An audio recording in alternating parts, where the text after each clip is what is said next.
financial fork in the road and you want to take control of what you do today in order to change your financial destiny, Rich Dad's Cashflow Quadrant will help you chart your course. Each of us resides in at least one of the 4 quadrants of the Cashflow Quadrant. Where we are is determined by where our cash comes from. Many of us rely on paychecks and are therefore employees, while others are self-employed.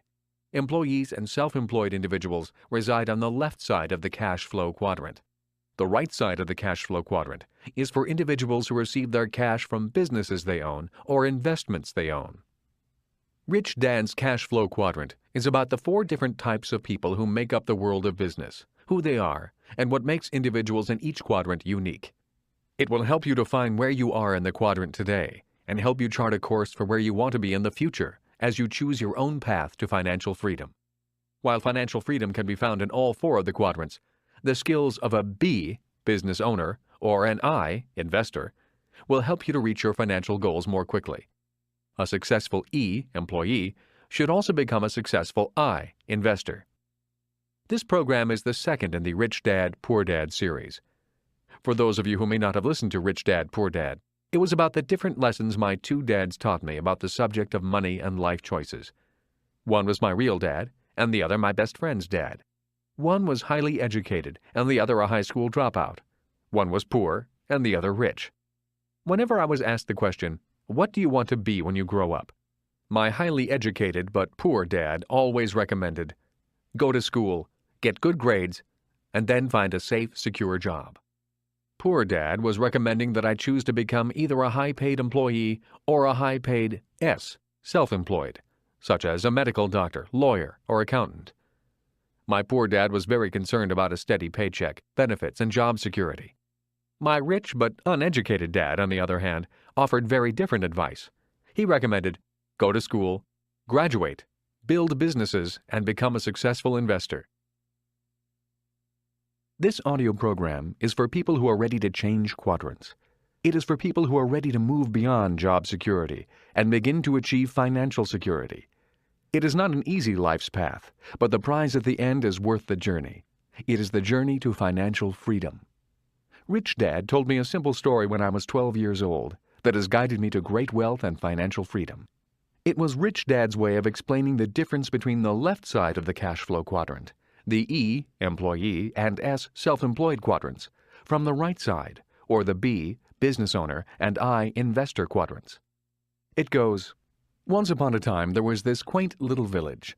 It was a great place to live except for one problem. The village had no water unless it rained.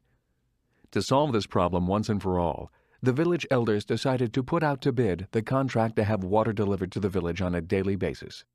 2 people volunteered to take on the task, and the elders awarded the contract to both of them. They felt that a little competition would keep prices low and ensure a backup supply of water. The first of the 2 people who won the contract, Ed, immediately ran out, bought 2 galvanized steel buckets, and began running back and forth along the trail to the lake, which was a mile away.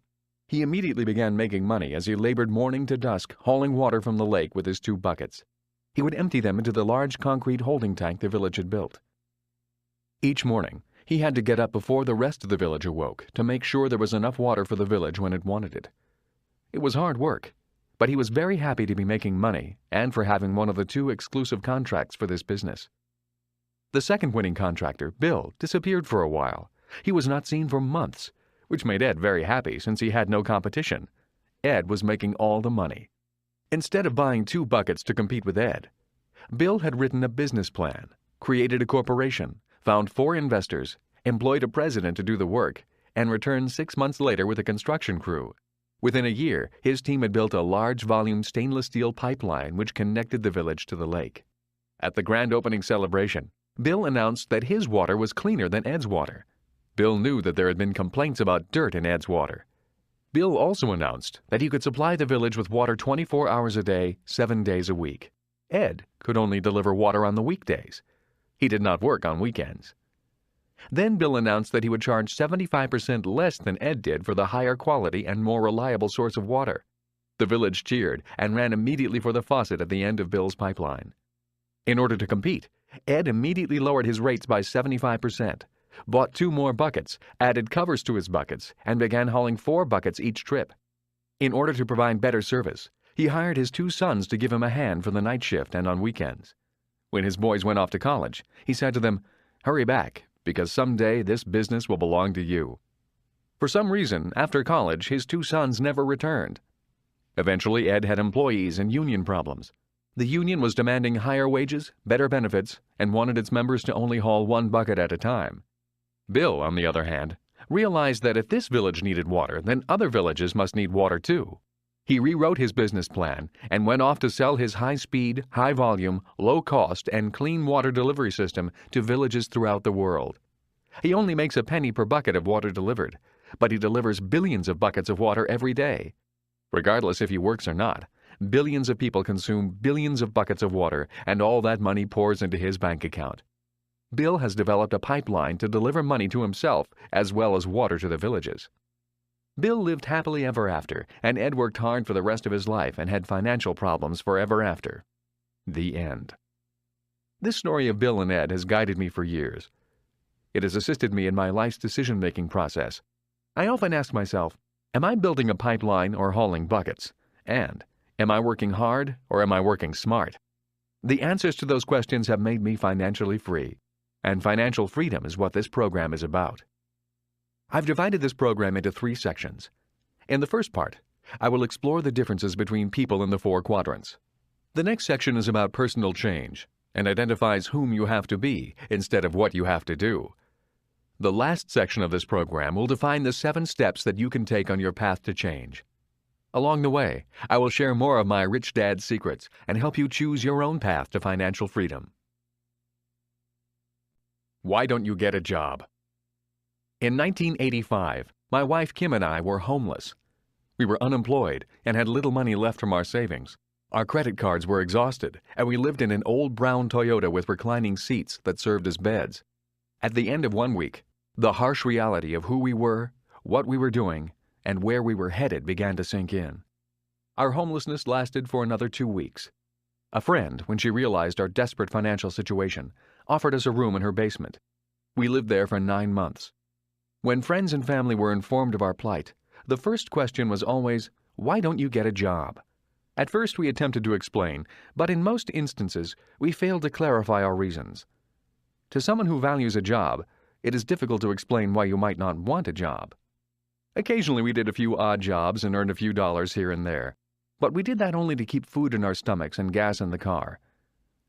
I must admit that during moments of deep personal doubt, the idea of a safe, secure job with a paycheck was appealing.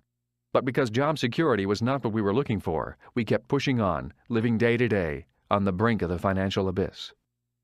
That year, 1985, was the worst of our lives, as well as one of the longest. Anyone who says that money isn't important obviously has not been without it for long. Kim and I fought and argued often.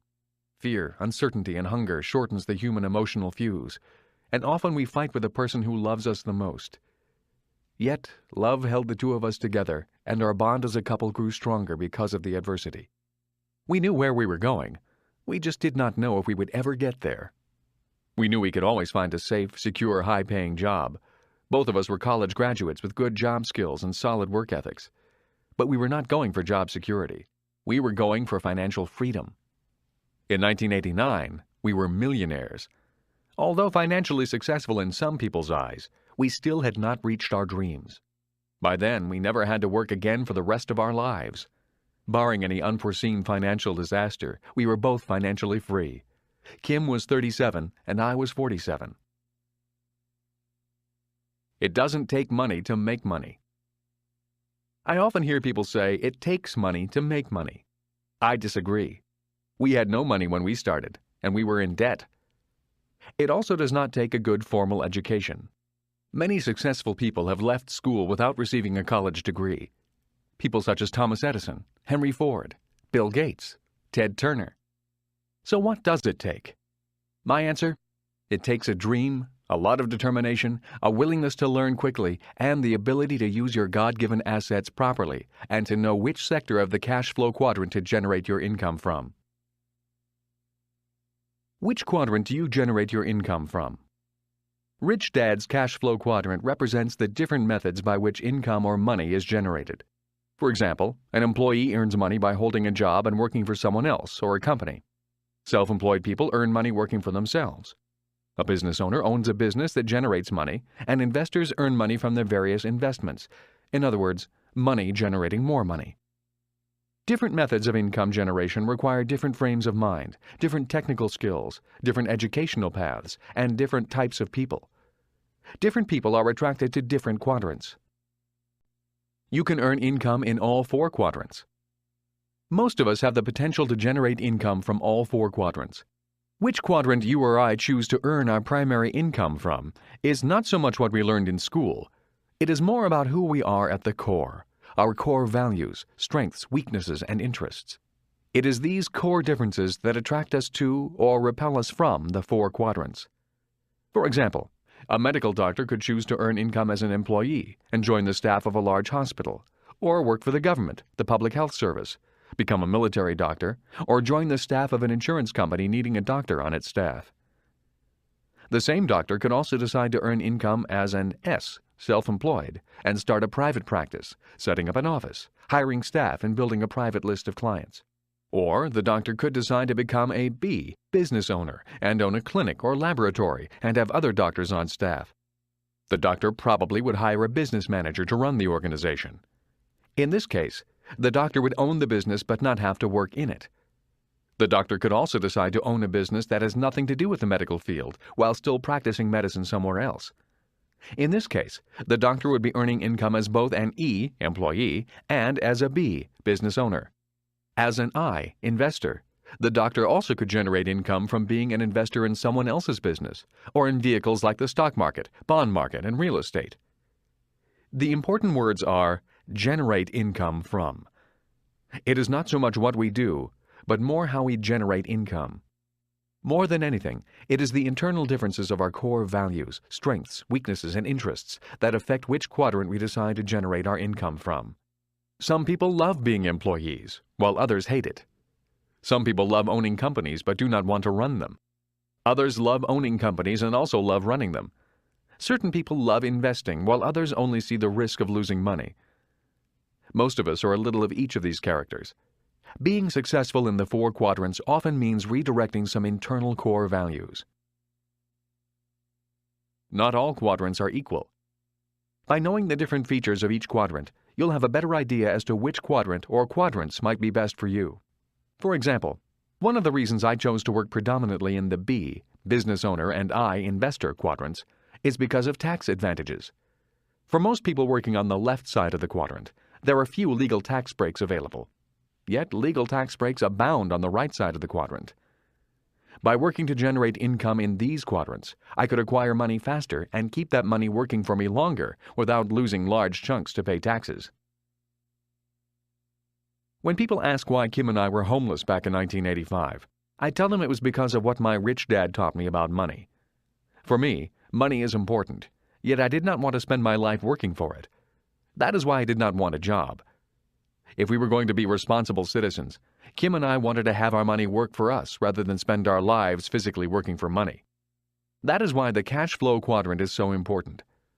It distinguishes between the different ways in which money is generated. There are ways of being responsible and creating money other than physically working for it.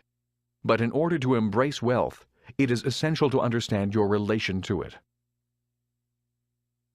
My highly educated dad had a strong belief that the love of money was evil, that to profit excessively meant you were greedy. He often said, "I'll never be rich," or "investing is risky," or "money isn't everything." My rich dad had a different point of view. He thought it foolish to spend your life working for money and pretend that money was not important. Rich dad believed that life was more important than money, but money was important for supporting life.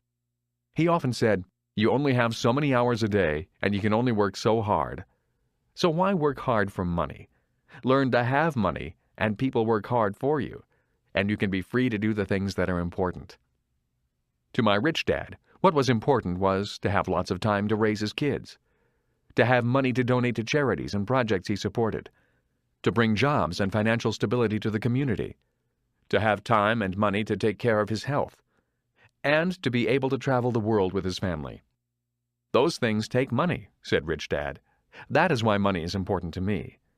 Money is important, but I don't want to spend my life working for it." It was my rich dad who often referred to the Cashflow Quadrant when I was a young boy. He would explain to me the difference between someone who was successful on the left side versus the right side. Having two dynamic and successful father figures around me gave meaning to what each was saying. But it was what they were doing that allowed me to begin to notice the differences between the ES side of the quadrant and the BI side. One painful lesson I experienced as a young boy was simply how much time one dad had available to spend with me versus the other. As the success and prominence of both dads grew, it was obvious that one dad had less and less time to spend with his wife and 4 children. My real dad was always on the road, at meetings, or dashing off to the airport for more meetings. The more successful he got, the fewer dinners we had together as a family. Weekends he spent at home in his crowded little office buried under paperwork. My rich dad, on the other hand, had more and more free time as his success grew. One of the reasons I learned so much about money, finance, business, and life was simply because my rich dad had more and more free time for his children and me. Although both dads made more and more money as they became successful, my real dad, the educated one, also got further into debt. So he'd work harder and suddenly find himself in a higher income tax bracket. His banker and accountant would then tell him to buy a bigger house for the so-called tax break. My dad would follow the advice and buy a bigger house, and soon he was working harder than ever so he could make more money to pay for the new house, taking him even further away from his family. My rich dad was different. He made more and more money but paid less in taxes. He too had bankers and accountants, but he was not getting the same advice my highly educated dad was getting. Yet the driving force that would not allow me to stay on the left side of the quadrant was what happened to my highly educated but poor dad at the peak of his career. In the early 1970s, I was already out of college and in Pensacola, Florida, going through pilot training for the Marine Corps, on my way to Vietnam. My educated dad was now the superintendent of education for the state of Hawaii and a member of the governor's staff. One evening, my dad phoned me in my room on base. "Son," he said, "I'm going to resign from my job and run for lieutenant governor of the state of Hawaii for the Republican Party." I gulped and then said, "You're going to run for office against your boss?" "That's right," he replied. "Why?" I asked. "Republicans do not have a chance in Hawaii. The Democratic Party and the labor unions are too strong." "I know, son. I also know that we do not have a prayer of winning. Judge Samuel King will be the candidate for governor, and I will be his running mate." "Why?" I asked again. "Why run against your boss if you know you're going to lose?" "Because my conscience won't let me do anything else. The games these politicians are playing disturb me." "Are you saying they're corrupt?" I asked. "I don't want to say that," said my real dad. He was an honest and moral man who rarely spoke badly about anyone. He was always a diplomat. Yet I could tell from his voice that he was angry and upset when he said, "I'll just say that my conscience bothers me when I see what goes on behind the scenes. I could not live with myself if I turned a blind eye and did nothing. My job and paycheck are not as important as my conscience." After a long silence, I realized that my dad's mind was made up. "Good luck," I said quietly. "I'm proud of you for your courage, and I'm proud to be your son." My dad and the Republican ticket were crushed, as expected. The re-elected governor sent the word out that my dad was never to get a job again with the government for the state of Hawaii, and he never did. At the age of 54, my dad went looking for a job, and I was on my way to Vietnam. At middle age, my dad went from jobs with big titles and low pay to more jobs with big titles and low pay. He was a tall, brilliant, and dynamic man who was no longer welcome in the only world he knew. He tried starting several small businesses, and even bought a famous franchise, but they all failed. As he grew older and his strength slipped away, so did his drive to start over again. His lack of will became even more pronounced after each business failure. He was a successful E employee, trying to survive as an S, self-employed, a quadrant in which he had no training or experience and for which he had no heart. He loved the world of public education, but he could not find a way to get back in. He died frustrated and a little angry, yet he died with a clear conscience. So what kept me going in the darkest of hours? It was the haunting memory of my educated dad sitting at home waiting for the phone to ring, trying to succeed in the world of business, a world he knew nothing about. That, and the joyous memory of seeing my rich dad grow happier and more successful as his years went on, inspired me. Instead of declining at age 54, Rich Dad blossomed. His years of methodically building businesses and investing were paying off, and he was on his way to becoming one of the richest men in the islands. The Cashflow Quadrant is more than 2 lines and some letters. If you look below the surface, you will find completely different worlds as well as different ways of looking at the world. As a person who has looked at the world from both the left side of the quadrant and the right side, I can honestly say the world looks much different depending on which side you are on. One day over lunch, I talked to my rich dad about my educated dad. "Your father and I are not the same people at the core," said Rich Dad. "While we are both human beings, we both have fears, doubts, beliefs, strengths, and weaknesses. We respond or handle those core similarities differently. How we respond to those differences is what causes us to remain in one quadrant or another. When your dad tried to cross over from the E, employee quadrant, intellectually he could understand the process, but he couldn't handle it emotionally. When things did not go smoothly and he began to lose money, he did not know what to do to solve the problems. So he went back to the quadrant he felt most comfortable in. The E and sometimes S quadrant," I said. Rich Dad nodded his head. When the fear of losing money and failing becomes too painful inside, a fear we both have, he chooses to seek security, and I choose to seek freedom. Even though we're all human beings, when it comes to money and the emotions attached to money, we all respond differently. And it's how we respond to those emotions that often determines which quadrant we choose to generate our income from. Different quadrants, different people, I said. "That's right," said Rich Dad. "And if you're going to be successful in any quadrant, you need to know more than just technical skills. You also need to know the core differences that cause people to seek different quadrants. Know that, and life will be much easier." What are the differences? How do I tell if people are in E, S, B, or I without knowing much about them? One of the ways is by listening to their words.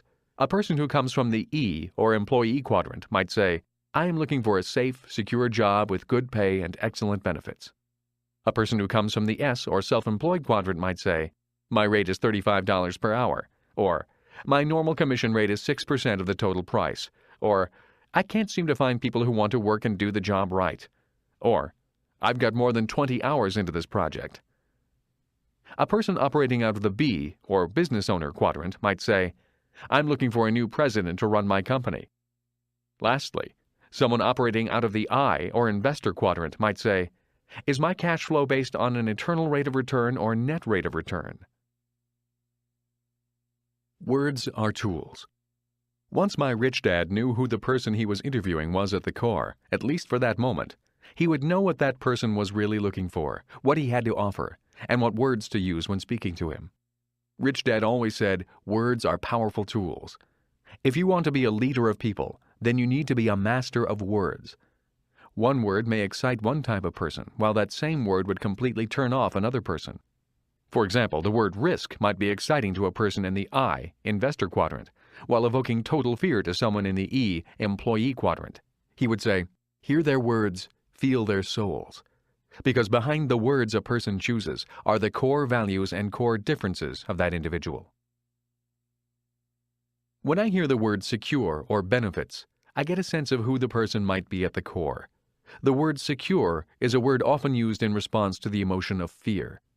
If a person feels fear, then the need for security is often a commonly used phrase for someone who comes predominantly from the E, employee quadrant. When it comes to money and jobs, there are many people who simply hate the feeling of fear that comes with economic uncertainty, hence the desire for security.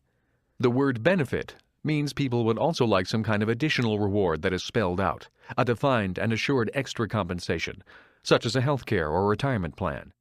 The key is that they want to feel secure and see it in writing. Uncertainty does not make them happy. Certainty does. For them, the idea of security is often more important than money.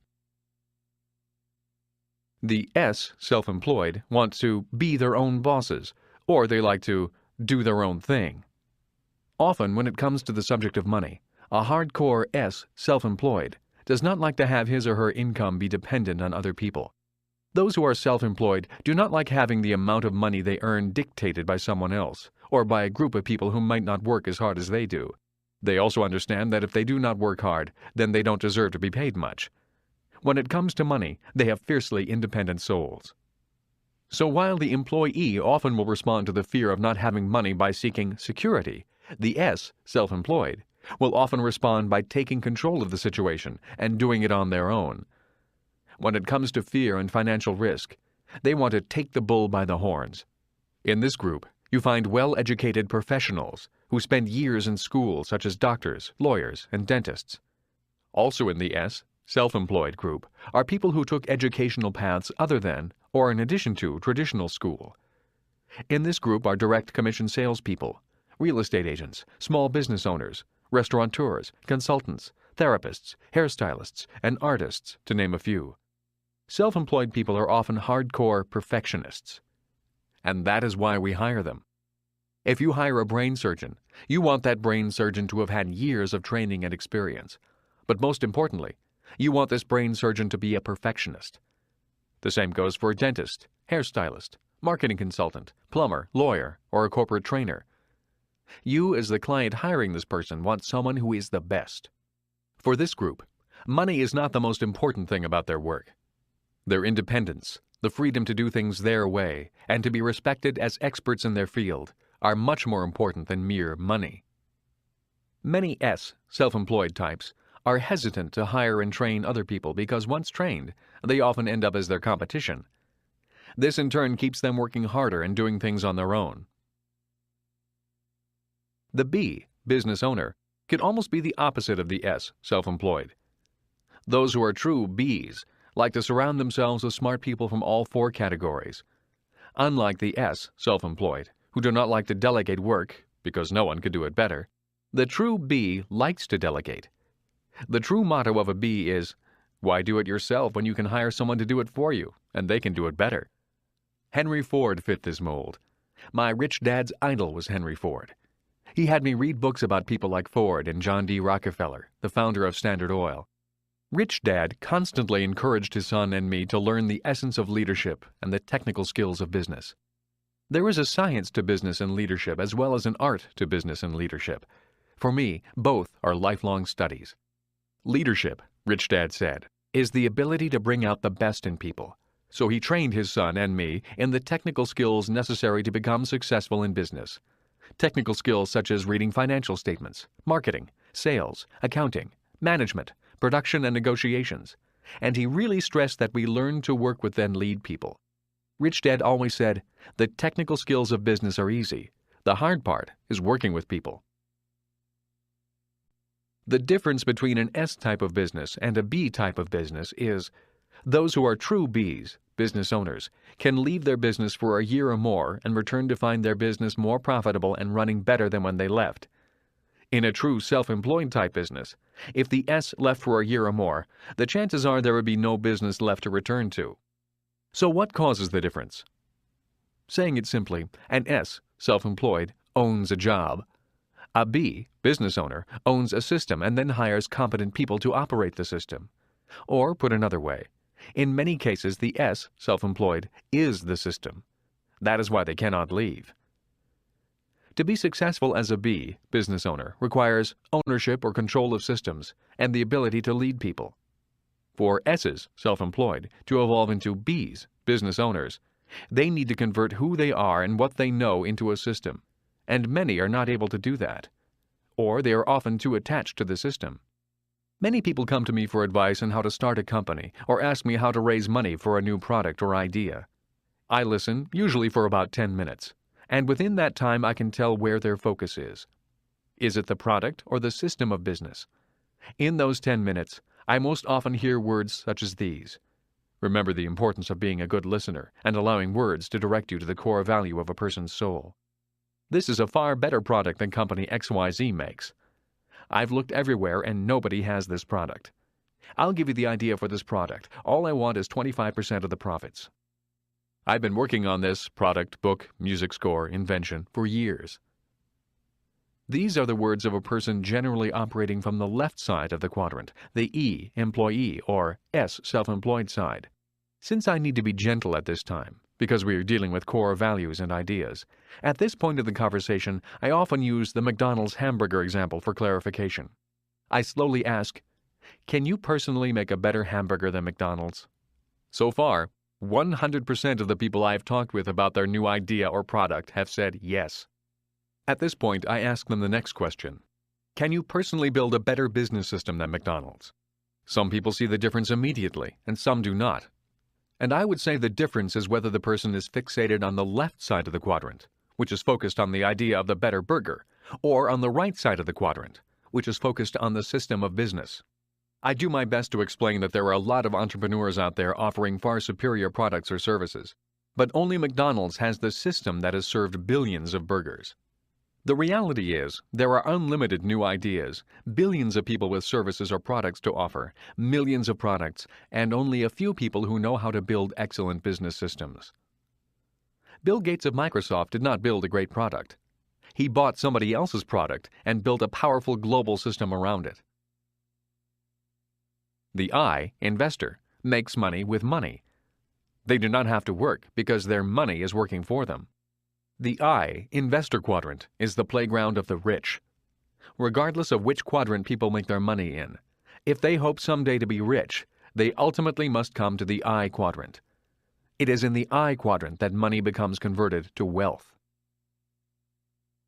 The cash flow quadrant simply makes distinctions on how income is generated. If you are an E, employee, you have a job. If you are an S, self-employed, you own a job. But if you own a system and people work for you, you are a B, business owner.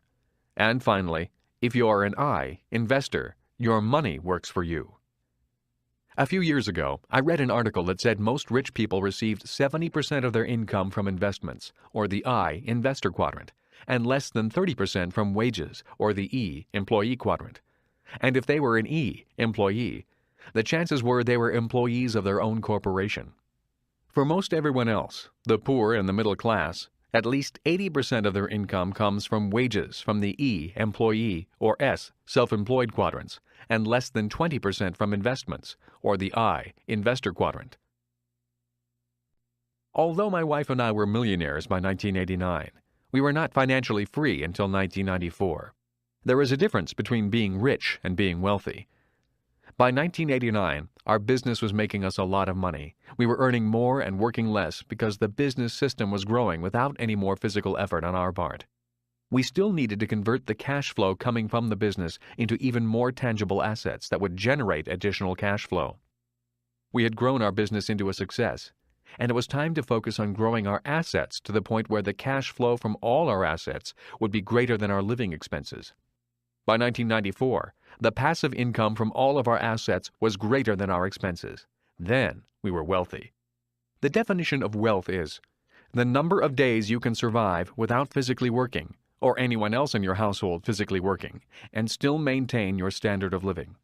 For example, if your expenses are $1,000 a month, and if you have $3,000 in savings, your wealth is approximately 3 months or 90 days. Wealth is measured in time, not dollars. By 1994, my wife and I were wealthy indefinitely, barring great economic changes, because the income from our investments was greater than our monthly expenses. Ultimately, it is not how much money you make that matters, but how much money you keep and how long that money works for you. Regardless of how much money people make, ultimately they should put some in the I, investor quadrant. The I, investor quadrant, deals specifically with the idea of money making money, or the idea that your money works so that you do not have to work. Yet it is important to acknowledge that there are other forms of investing. People invest in their education. Traditional education is important because the better your education, the better your chances of earning money. You can spend 4 years in college and have your income earning potential go from $24,000 a year to $50,000 a year or more. Given that the average person spends 40 years or more actively working, 4 years' worth of college or some type of higher education is an excellent investment. Loyalty and hard work is another form of investing, like being a lifelong employee of a company or the government. In return, via contract, that individual is rewarded with a pension for life. That is a form of investment popular in the industrial age, but obsolete in the information age. Other people invest in having large families and in turn have their children care for them in their old age. That form of investing was the norm in the past, yet due to economic constraints in the present, it is becoming more difficult for families to handle the living and medical expenses of parents. Government retirement programs, such as Social Security and Medicare in America, which are often paid for through payroll deduction, is another form of investment mandated by law. But due to massive changes in demographics and costs, this form of investment may not be able to keep some of the promises it has made. And there are independent investment vehicles for retirement that are called individual retirement plans. Often, the federal government will offer tax incentives to both the employer and employee to participate in such plans. In America, one popular plan is the 401k retirement plan, and in countries such as Australia, they are called superannuation plans. Although all of these are forms of investing, the I, Investor Quadrant, focuses on investments that generate income on an ongoing basis during your working years. In other words, is your money working for you and generating current income for you? Let's look at a person who buys a house as an investment and rents it out. If the rent collected is greater than the expenses to operate the property, that income is coming from the I, Investor Quadrant. The same is true for people who receive income as interest from savings or dividends from stocks and bonds. So the qualifier for the I, Investor Quadrant, is how much income you generate from the quadrant without working for it. Besides the obvious advantages of knowing how to make money with money and not having to get up and go to work, there are also many tax advantages that are not available to people who have to work for their money. One of the reasons the rich get richer is because they sometimes can make millions and legally not pay taxes on that money. That's because they make money in the asset column, not in the income column. Or they make money as investors, not workers. So why aren't more people investors? The same reason many people do not start their own businesses. It can be summed up in one word: risk. Many people do not like the idea of handing over their hard-earned money and not having it come back. Many people are so afraid of losing, they choose not to invest or risk their money at all, no matter how much money they could make in return.